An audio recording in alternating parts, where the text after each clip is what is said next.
we've seen this play out before, a US rush to military escalation with no plan for what comes next.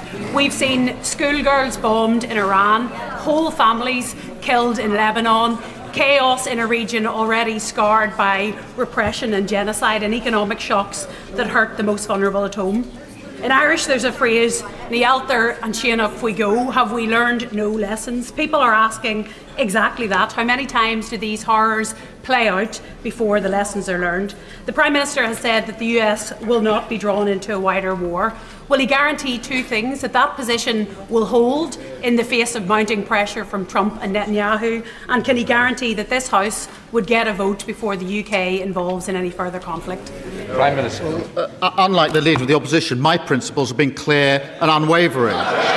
We will protect our people in the region. We will take action to defend ourselves and our allies, and we will not be drawn into the wider war. I want to see this war end as quickly as possible. Mr. Speaker, the longer it continues, the bigger the impact on the cost of living. And that's where we've intervened to support households with costs of heating oil. The best way forward is a negotiated settlement with Iran giving up any aspirations to develop a nuclear weapon. Sir Ed Davey, Leader of the Liberal Democrats. Thank you, Mr. Speaker. And can I join the Prime Minister in offering my condolences to the family and friends of the two young people who've been killed by the meningitis bug in Kent, and all those affected by this horrifying outbreak. Mr. Speaker, Britain's independent nuclear deterrent is critical for the defence of our nation and for the whole of Europe.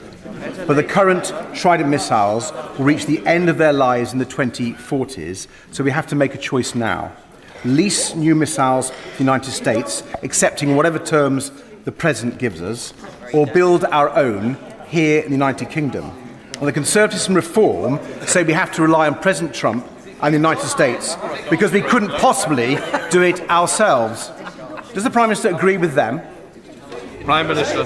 Mr. Speaker, our independent nuclear deterrent protects us every day, and we should never forget how important it is. And it is important that we renew it. We will do that in the best interests of Britain. I mean, he's openly advocating a plan which he doesn't know how much it would cost and how it would work. That isn't the way to deal with our independent nuclear deterrent.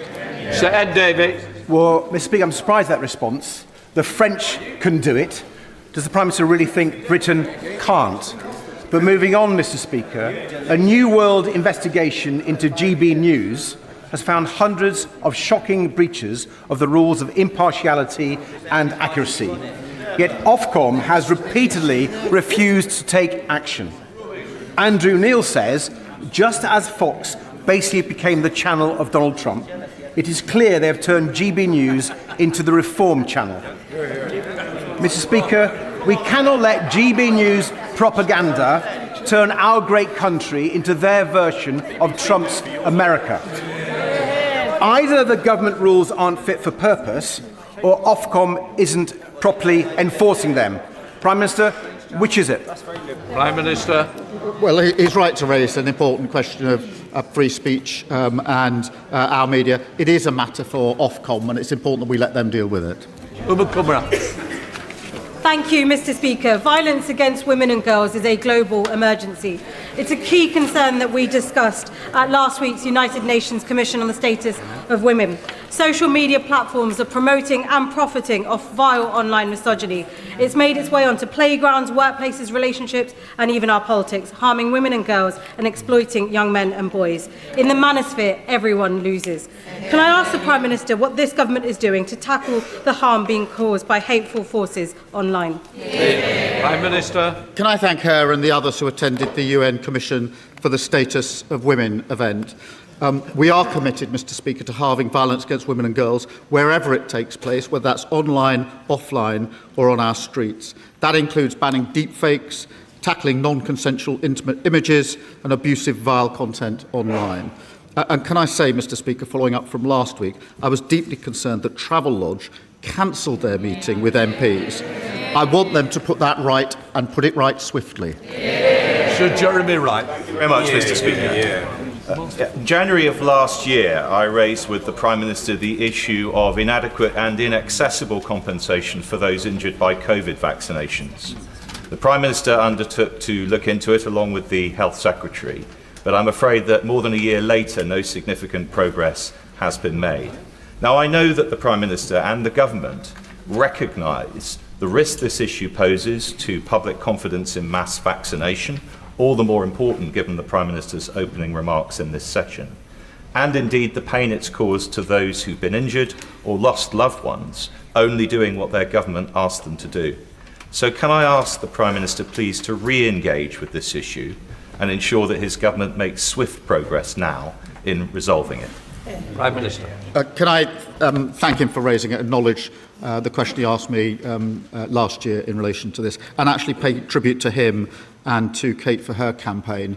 It's vital that we look closely at the rare and tragic cases where things went wrong. We mustn't fail to do so, because that will maintain confidence in our health service. Important in relation to COVID, of course, but important, as he rightly points out, today as well.